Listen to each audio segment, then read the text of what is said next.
حبايب قلبي، الوصفة النهاردة رهيبة جدا والتجربة قدامكم اهو زي ما انتم شايفين.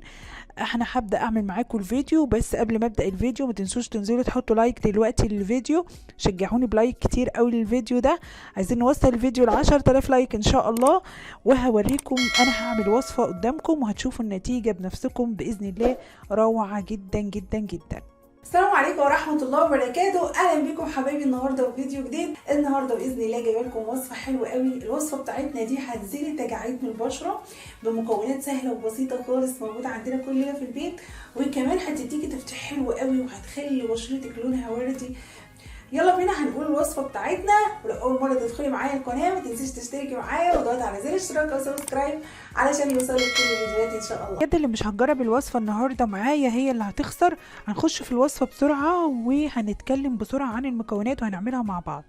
اول حاجه هحتاجها معايا النهارده في الوصفه دي نص معلقه من البن، نص معلقه من النسكافيه. مش هنتكلم كتير في الوصفه وهندخل فيها على طول اهو زي ما انتم شايفين كده. هبدا اخد نص معلقه من البن ونص معلقه نسكافيه. معايا هنا حبة من البرتقال، هاخد نص البرتقانة، نص معلقة من السكر، وهبدأ اعمل بقى التقشير. اللي مش هيتابع الوصفة هو اللي هيخسر معايا النهاردة. الوصفة دي هتخليكي قمر. معايا هنا البرتقانة اهي، هدخل في الوصفة على طول. هبدأ، كان المفروض اقلبها، طب معلش مش مشكلة اهو. طبعا هنقلب السكر في البن والنسكافيه، وهاخد كده على نص البرتقانه. هاجي عند المكان اللي انا عايزه اعمل له تفتيح وتبييض وهبدا ادعك بالشكل ده اهو. تدعكي كده المكان كله، وناخد تاني وندعك.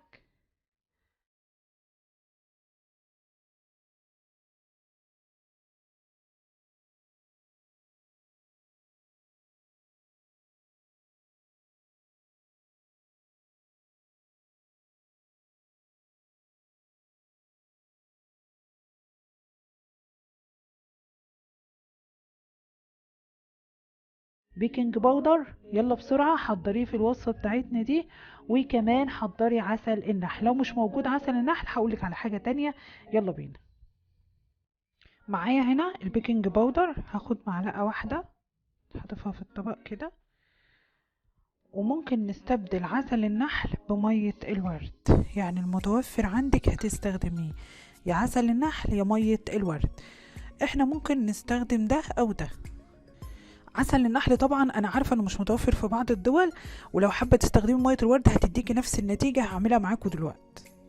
هضيف معلقه كبيره من ميه الورد على معلقه البيكنج باودر اهو، وهبدا اخلطها بالشكل ده. معايا هنا بقى الفرشه اللي انا بستخدمها للميك اب.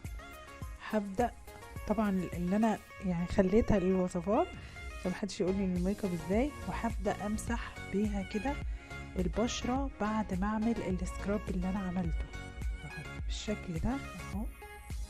همسح بيها البشره او المكان اللي انا ايه يعني مكان المنطقه الحساسه تحت الابط، اي مكان عايزه اعمل له تفتيح. وهسيبها على المكان كده لمده 10 دقايق بس، وبعد كده بغسلها بالميه البارده. ودي النتيجة زي ما انتم شايفين بعد ما غسلتها. بصوا، تبييض وتنعيم حلو جدا جدا لأي مكان هتستخدميها فيه ان شاء الله.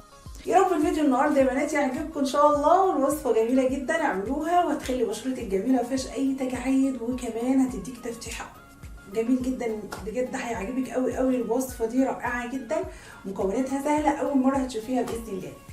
ما تنسوش حبايبي اذا عجبكم الفيديو تحطوا لايك للفيديو وتشيروه لاصحابكم عشان يستفادوا. وكمان ما تنسوش تشتركوا معايا في القناه وتضغطوا على زر الاشتراك وسبسكرايب عشان كل فيديوهاتي توصل لكم ان شاء الله. يلا اشوفكم في فيديو جديد، وسلام للفيديو الجاي. باي باي.